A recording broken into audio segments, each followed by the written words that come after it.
What actually happens when you leave Earth, and then you turn around and look back at it. It's not just a change of scenery. For the handful of humans who've done it, seeing our world from the outside triggers this profound psychological shift, a cognitive rewiring so powerful it completely changes how they see themselves, humanity, and our planet forever. Today, we're diving into the science and the story behind this incredible phenomenon, the overview effect. This quote from Apollo 11's Michael Collins just says it all, doesn't it? Suddenly, all these abstract ideas we have about our planet become this gut punch of emotional reality. He saw our only home, just hanging there, totally vulnerable in the blackness of space. All right, so let's really get into what this cognitive shift actually is, because it's so much more than just a pretty view from a window. It seems to be this fundamental change in perspective, a change that's almost universal for everyone who travels beyond our atmosphere. So the term overview effect was actually coined by an author named Frank White back in 1987, and he basically boiled it down to three key things. First, this intense, overwhelming feeling of awe. Second, what you might call self-transcendence, where your own ego just kind of shrinks away.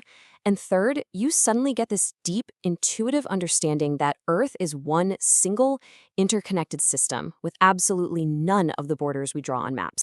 Now, this idea didn't just pop up out of nowhere. You can trace it back. It really started with Yuri Gagarin in 1961, the very first human in space, to report this feeling of planetary awe. Then we got the iconic Earthrise photo from Apollo 8, and later the blue marble shot. Those images brought the experience down to all of us on the ground and honestly helped fuel the entire environmental movement. And then, of course, Frank White's book finally gave the whole thing a name and a way to study. But here's the thing. Looking back at Earth is only half the story. Once you're up there, in the void, there's a whole other direction to look. And that view, well, it produces a very, very different kind of shift in your mind. So you've got these two major cosmic perspectives happening at once. You look back at Earth, and you get the overview effect, that feeling of connection, of beauty, of unity. But when astronauts turn their gaze outward into the endless black, they experience something called the Ultraview Effect. And that's a feeling of shrinking, of smallness, of realizing just how incomprehensibly vast the universe is. And you better believe, for future missions to Mars, figuring out how to manage that sense of profound isolation is going to be a huge psychological hurdle.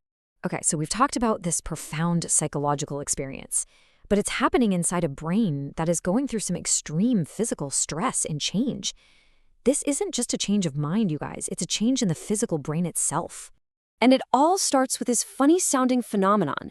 In zero gravity, there's nothing pulling the fluids in your body down towards your feet. So instead, all that fluid redistributes, shifting upwards into your chest and head. This creates the exact sensation astronauts have nicknamed puffy head bird legs. Right, but this isn't just some weird, uncomfortable feeling. This massive fluid shift has dramatic, totally measurable effects on the actual physical structure of the brain. So, what in the world is going on inside the skull?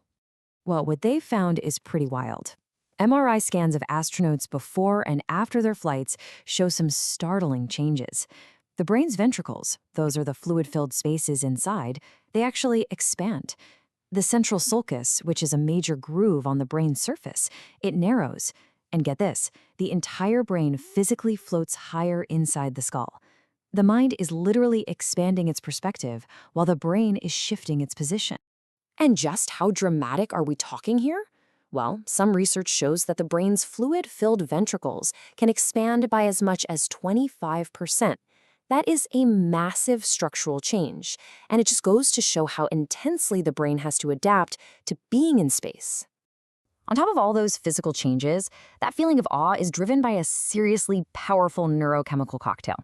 Scientists have this great acronym for it, the DOSE model. You get dopamine for the euphoria, oxytocin, the bonding hormone for that feeling of connection, serotonin for a sense of calm, and endorphins for just general well-being. It's like the perfect chemical storm to hardwire this incredible transcendent experience right into your brain. Okay, so far we have this beautiful story, right? Unity, transcendence, and it's all backed by neuroscience. But some historians and critics are suggesting that this narrative might just be a little too neat. Is this feeling truly a universal human reaction? Or is it a story we've simply learned to tell ourselves? So here's the question. Is the overview effect a pure, unfiltered human response to an incredible sight? Or have astronauts been, culturally conditioned to expect this epiphany, basically making it a self-fulfilling prophecy? Just think about this for a second. Before the Apollo-era astronauts started talking about feelings of unity, test pilots flying at extreme altitudes back in the 1950s, they described something completely different, the break-off phenomenon. These pilots, they were often alone in these high-pressure Cold War test flights, and they felt anxiety, loneliness, a terrifying sense of separation from the world. I mean, it's the same basic stimulus, high altitude, but a totally opposite emotional response.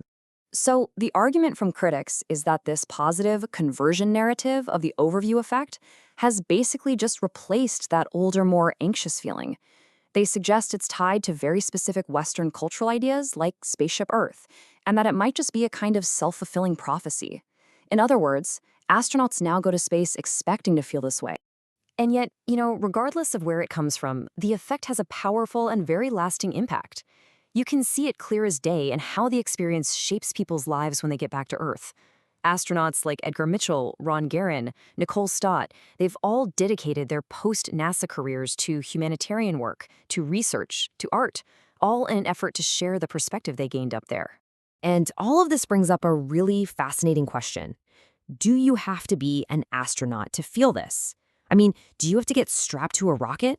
Or are there ways to get a taste of this awe and interconnection right here on the ground? Well, it turns out you can. Neuroscientists have found that deep meditation can actually deactivate the same brain network associated with your ego. It's called the default mode network that seems to get quiet during the overview effect. And on the tech side, immersive VR experiences that simulate looking at Earth from space have been shown to trigger remarkably similar feelings of awe and connection.